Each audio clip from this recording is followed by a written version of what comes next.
Ça a commencé quand là, avec l'impôt? En quelle année ton histoire? Le 6 janvier 2010. 2010? Ouais, 6 janvier 2010. Qu'est-ce qui est arrivé? J'ai reçu une lettre de Revenu Québec, puis je pense que je ne suis pas le seul cette année-là qui a reçu ça. Là. Il y avait une passe, là. Je pense qu'on est 8000 qui ont reçu cette lettre-là en janvier 2010, Okay. Selon les recherches que j'ai faites, là, qui disaient que bonjour, nous avons de bonnes raisons de croire que vous ne déclarez pas tous vos revenus. Donc, nous avons certaines questions à vous poser. Puis là, il y avait un genre je ne sais pas, 7-8 pages là, avec des questions. Là, puis il fallait que je réponde à ces questions-là. Puis j'avais 10 jours pour répondre aux questions, puis leur retourner ça.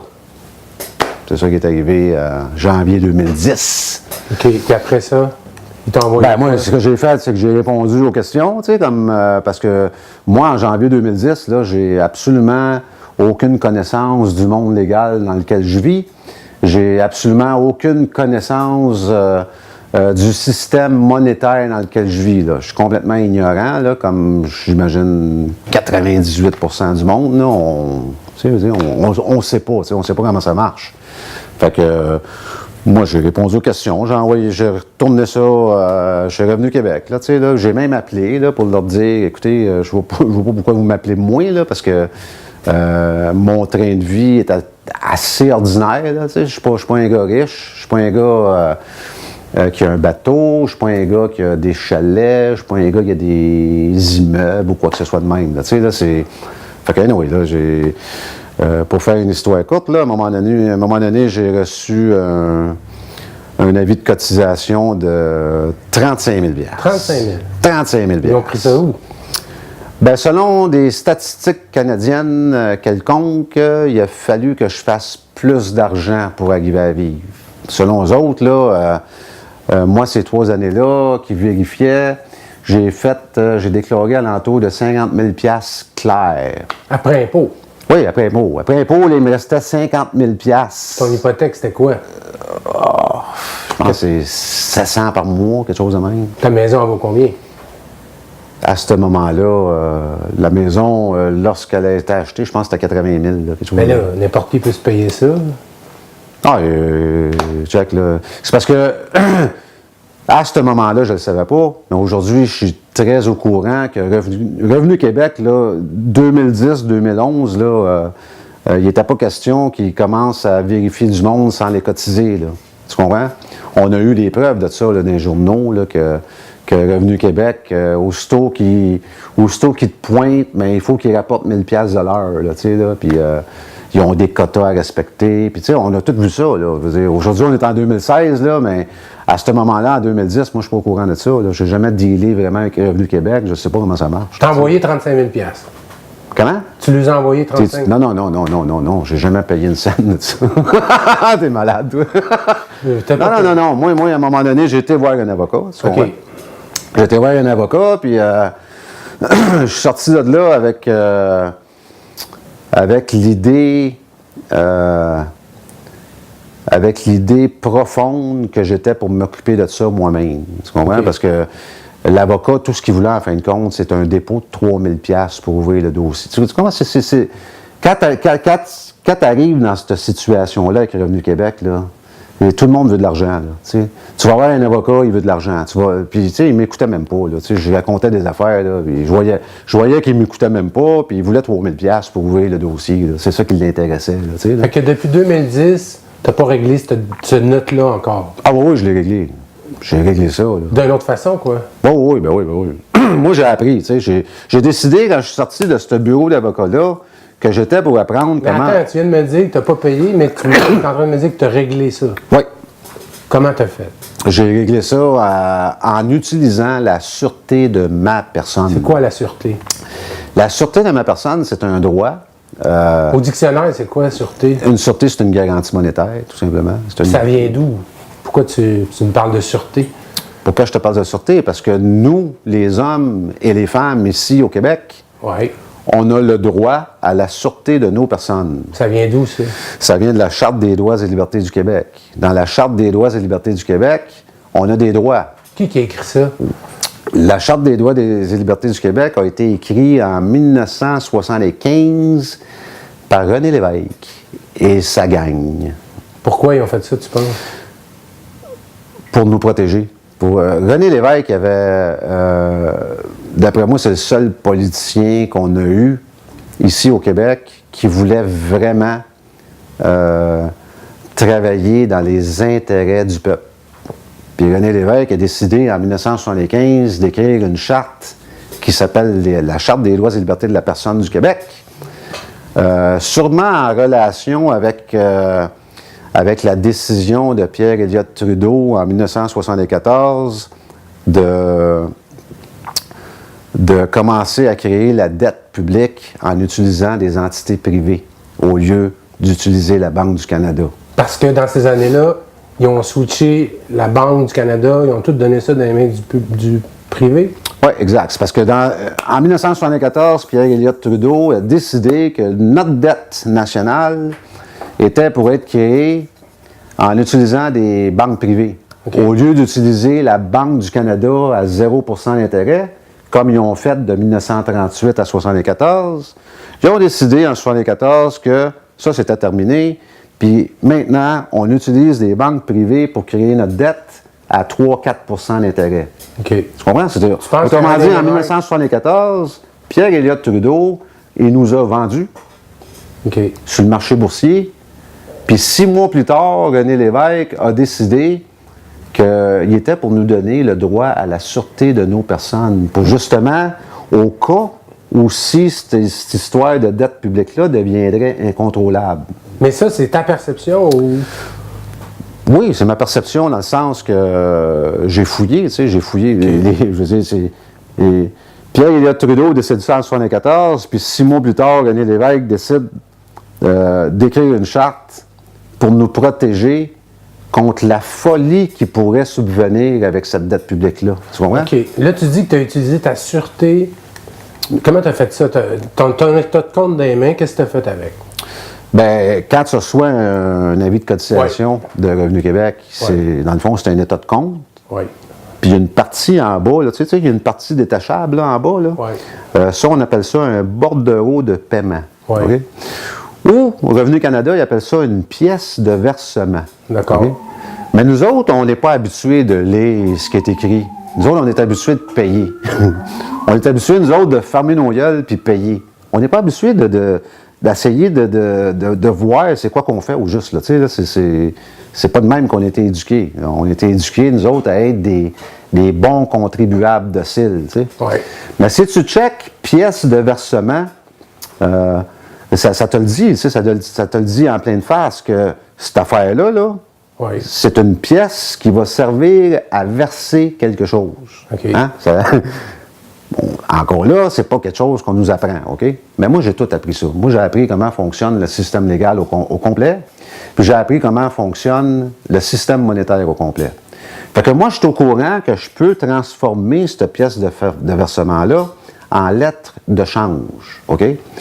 Je sais c'est quoi une lettre de change, je sais c'est quoi... je sais qu'est-ce que je peux faire avec. Je suis au courant ici au Canada qu'il y a une loi qui s'appelle la loi sur les lettres de change. Tu sais, c'est pas pour rien qu'il y a une loi qui s'appelle la loi sur les lettres de change. Là. Okay. C'est pas... ils ont pas... Cette loi-là n'existe pas juste pour décoration, là, tu sais, là. Il y a une loi ici au Canada aussi qui s'appelle la loi sur la gestion des finances publiques. OK? C'est pas pour rien qu'elle existe, cette loi-là. Mais nous autres, on n'est pas, tu sais, c'est pas notre domaine, hein, fait qu'on n'est pas habitué à aller fouiller là-dedans, là, tu sais, là. Puis si tu vas voir dans la loi sur la gestion des finances publiques, c'est clairement indiqué qu'une lettre de change, c'est de l'argent. C'est de l'argent légal ici au Canada. C'est écrit dans la loi, là, tu sais, c'est écrit, c'est quoi de l'argent? Tu sais, c'est un chèque, une traite bancaire, un mandat de poste, une lettre de change.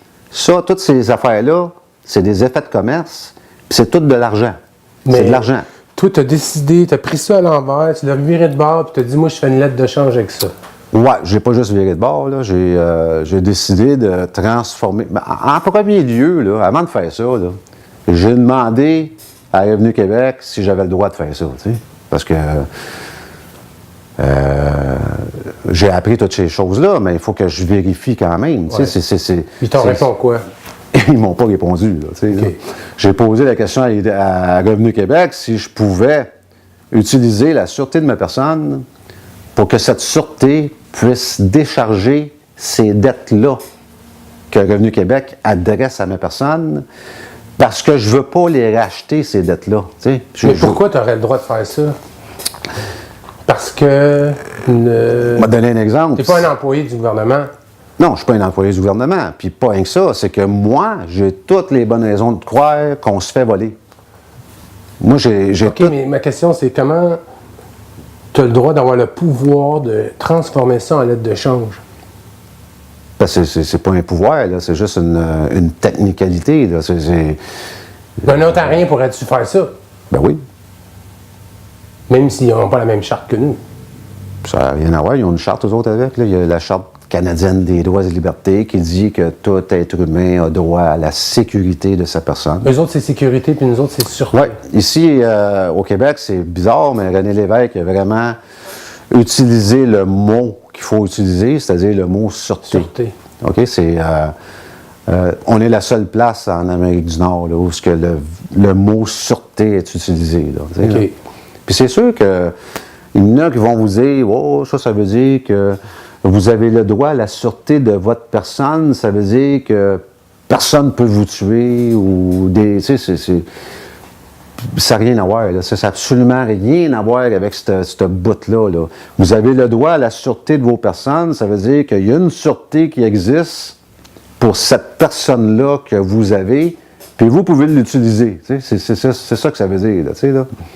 Puis de toute façon, on est en 2016, là, puis ça fait plusieurs fois que je le fais, là, puis tout ce que j'ai comme réponse, puis tout ce que j'ai comme réaction me prouve que j'ai entièrement raison. Fait que là, tu me dis que depuis 2012, tu crées des lettres de change. Je transforme les bordereaux de paiement en lettres de change pour régler ces dettes-là. Ouais. Puis les autres, ils te répondent pas. Non. Puis ils n'ont pas fait de saisie. Normalement, moi, si je ne paye pas un compte, là, dans 6 mois, ils vont venir saisir mon compte de banque. Pourquoi qu'ils viendraient me saisir? Là? Ben, je connais du monde que... Oui, mais c'est parce que je ne fais pas ça tout croche, là, tu comprends? Là, quand j'envoie cette lettre de change-là, là, OK, j'accroche ça après un avis, tu sais, un petit avis. Je leur explique ce que je fais, pourquoi je le fais, puis je leur dis que si jamais je ne peux pas le faire, juste me retourner ces lettres de change-là et je promets que je vais payer. OK. Tu comprends? Fait que c'est facile pour eux autres. Là. Ils reçoivent ça, là, puis si l'illuminé Pierre, là, et ce qu'il dit puis ce qu'il fait, là, ça n'a aucun bon sens, là, mais ils ont juste à me retourner ces lettres de change-là, puis je promets que je vais payer. Puis ils t'ont jamais rien retourné. Ils m'ont jamais rien retourné, non. Puis ils t'ont jamais dit c'est bon ou c'est pas bon ce que tu fais. Non. Pourquoi? Ben parce que c'est bon. Parce que si, écoute... Quand même, là, ben, ça fait 5 ans, là. Ben oui. Ils n'ont jamais retourné Non. ça. Non. Même Revenu Canada, là, j'ai fait ça avec Revenu Canada là, pour une dette de 6 200 $. J'ai fait ça... Une dette une dette d'impôt, là. de public ou ta dette? Une dette d'impôt. Une dette d'impôt, c'est une dette publique. Là. OK. Tu sais, Parce que tu es public? c'est pas moi qui... c'est parce que... Je vais t'expliquer, OK? Si moi, je vais à la banque puis je demande d'emprunter 10 000 $, puis que je signe une promesse que je vais rembourser le 10 000 $ puis tout le kit, bien, il faut que je tienne ma promesse. Là. Il faut que je paye le 10 000 $. Là, je ne peux pas commencer à utiliser la sûreté de ma personne pour régler ce genre de dette-là. Là. OK. Sinon, ça ne marche pas. Là. Mais si je reçois une dette de Revenu Canada de 6 200 $, moi, je n'ai jamais demandé ça. Je n'ai jamais emprunté 6 200 $ à Revenu Canada. Je n'ai jamais accepté quelque contrat que ce soit avec eux autres. Ils font juste m'envoyer une dette publique venant du public, parce que Revenu Canada, c'est public, tu sais. Puis ils aimeraient que moi, je puisse racheter cette dette-là et la payer. Que vous voyez présentement, là, La bébite que vous voyez présentement ou le monstre que vous voyez présentement a été créé de toutes pièces par l'Agence du revenu du Québec, OK? J'avais pas l'intention, mes intentions n'étaient pas là. Moi, on a essayé de détruire ma vie, OK? Revenu Québec a essayé de détruire ma vie. Avec le 35 000.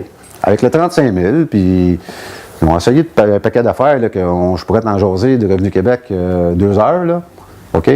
Ils ont essayé de détruire ma vie, puis ça n'a pas fonctionné.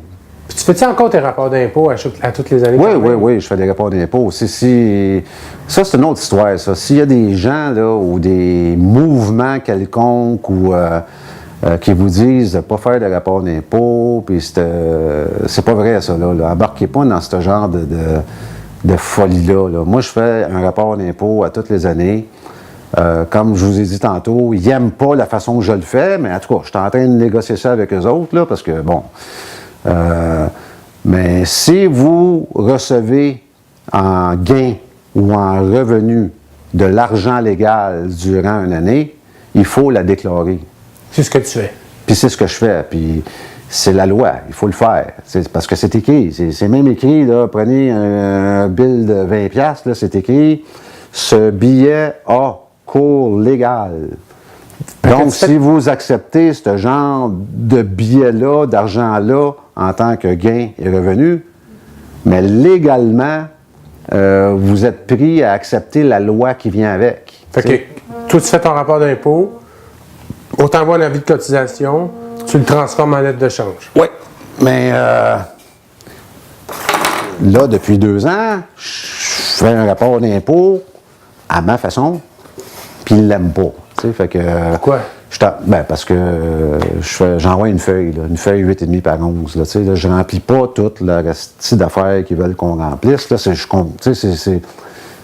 comprends rien. C'est difficile là-dedans. Là, puis c'est pas vrai que je vais aller payer un comptable pour faire un rapport d'impôt. Je ne fais plus jamais ça de ma vie. Là, OK? Parce que j'ai compris aujourd'hui que la vie que j'ai, elle m'appartient à moi.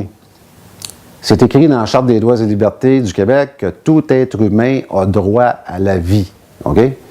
Donc, s'ils veulent que je fasse un rapport d'impôt à leur façon, puis que ça prend 15 heures de ma vie pour le faire, mais je vais biller. OK. OK? Je vais biller, puis il va falloir qu'ils payent. Sinon, il va falloir qu'ils se contentent de ce que je leur envoie gratuitement. Tu comprends? Moi, faire un rapport d'impôt, ça me prend 3 minutes et 48 secondes. Mais comment tu fais pour savoir combien tu le dois? Je calcule, là. Tu sais, j'ai quand même calculé. Comment je leur dois? Bien, si tu as gagné 50 000. C'est pas à moi à déterminer ça. Si les autres, ils pensent que... Moi, je déclare les revenus. Toi, tu marques que j'ai fait 50 000 Oui. Moi, j'ai fait tant d'argent, puis c'est ça. S'il y a quelque chose d'autre, communiquer avec moi, puis il n'y a aucun problème. S'ils ont un bill à m'envoyer, qu'ils me l'ont envoyé, je vais m'en occuper, je vais l'administrer, je vais le transformer en lettre de change, puis je vais le renvoyer, puis c'est tout, là. OK. Moi, je suis prêt à moi, je veux coopérer à 100%. Ils t'ont jamais répondu.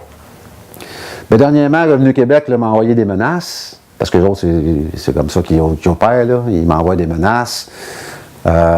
Puis là, ils veulent que je fasse un rapport d'impôt comme eux veulent qu'il soit fait. Puis moi, mais là, je suis en train de leur envoyer un bill pour qu'ils me payent avant, parce que ça va prendre à peu près 15 heures de ma vie faire ça. OK. Puis moi, le 15 heures, mais étant donné qu'il est à moi, qui n'est pas à eux autres, ben je vois pas pourquoi je leur donnerais. Là. Tu sais, là, à un moment donné, quand tu passes du temps pour apprendre quels sont tes droits fondamentaux, tu t'aperçois que tu n'es pas un esclave. Tu t'aperçois que c'est toi le maître de ta vie, c'est toi le boss dans ta vie. Tu t'aperçois que la vie, les heures, les minutes que tu passes à la planète, ils t'appartiennent à toi. Ils n'appartiennent pas à Revenu Québec, ils n'appartiennent pas à Revenu Canada, c'est à toi qu'ils appartiennent. Puis si ces gens-là veulent une partie de ta vie, mais tu as le droit de les biller, là. Puis tu as le droit de le faire gratuitement. Tu sais, je dis pas ça pour que tu fasses comme moi, là. Moi, je le fais parce que je suis conscient aujourd'hui que ma vie, elle m'appartient à moi, pas à Revenu Québec. Puis si Revenu Québec en veulent une partie, il faut falloir qu'ils payent pour. C'est malheureux, mais c'est comme ça, tu sais. Puis si jamais ils sont pas contents, mais ils vont sûrement m'emmener en cours à un moment donné, puis je vais aller raconter à M. le juge que écoutez, monsieur le juge, la Charte des droits et libertés du Québec me donne le pouvoir de dire que si quelqu'un veut une partie de ma vie, mais j'ai le droit de réclamer en considération une partie de la leur, tu sais. Puis si c'est pas vrai, monsieur le juge, dites-moi là tu sais, si c'est pas vrai que je suis un homme libre, juste, tu sais, nous sommes vraiment désolés, M. Daou, mais vous êtes une propriété du gouvernement et vous devez faire ce qu'on vous dit de faire. Puis signe là en bas, puis je vous promets que je vais faire ce que vous me dites de faire. C'est tout, là. Sinon, tu sais, on est libre ou on n'est pas libre. Tu sais, c'est un ou l'autre. C'est pas, il n'y a pas de... Tu sais, puis moi, je suis conscient de tout ça aujourd'hui, grâce à Revenu Québec. Parce que si ces gens-là n'avaient pas essayé de détruire ma vie, peut-être que je ne serais pas conscient de dire aujourd'hui que je serais comme tout le monde. Tu sais, je ne penserais pas à ces choses-là. Là. Mais aujourd'hui, je pense. Tu sais, quand quelqu'un veut une partie de ma vie, ça se peut que je demande quelque chose en considération.